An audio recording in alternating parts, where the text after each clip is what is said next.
So by now, if you don't know who Kevin Feige is, quite clearly you either haven't been paying attention to what's been happening with Marvel Studios, or maybe you came here out of some alternate universe where Avi Arad is still the only name we know associated with comic books. In that case, I am deeply sorry for all the pain you've been through, but welcome to a much better world. At least when it comes to comic book movies. Don't mind what happens in the news and the media. Just ignore that. Hollywood's pretty terrible. Anyways, Kevin Feige himself has been the man that's been in the MCU ever since the beginning. Actually, ever since like the initial inception of the MCU, he was there. So 18 films later, which include the likes of Iron Man, The Avengers, Captain America Civil War, Captain America the First Avenger and the Winter Soldier, Guardians of the Galaxy, just to name a few. And just this week, the record-shattering and record-breaking Black Panther just came out.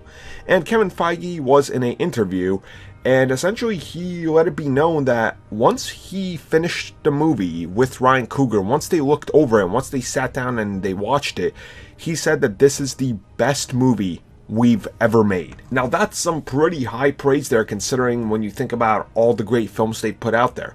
Guardians of the Galaxy and the Avengers, Iron Man 1, which is responsible for everything that changed with Marvel going forward. But think about what he's saying, it's Black Panther.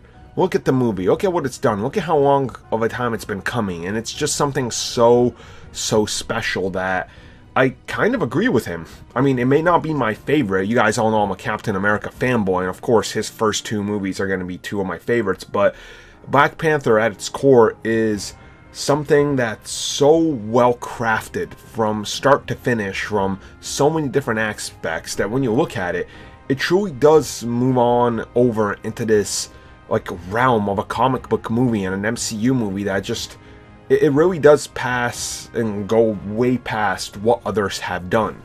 And of course, it's Kevin Feige's opinion. I mean, what's that worth? Besides the fact that he's the man that made Marvel responsible for what they are today, so I guess it's worth something, right? Meanwhile, Avi Arad's over there making movies that feature Venom without Spider-Man. Avi.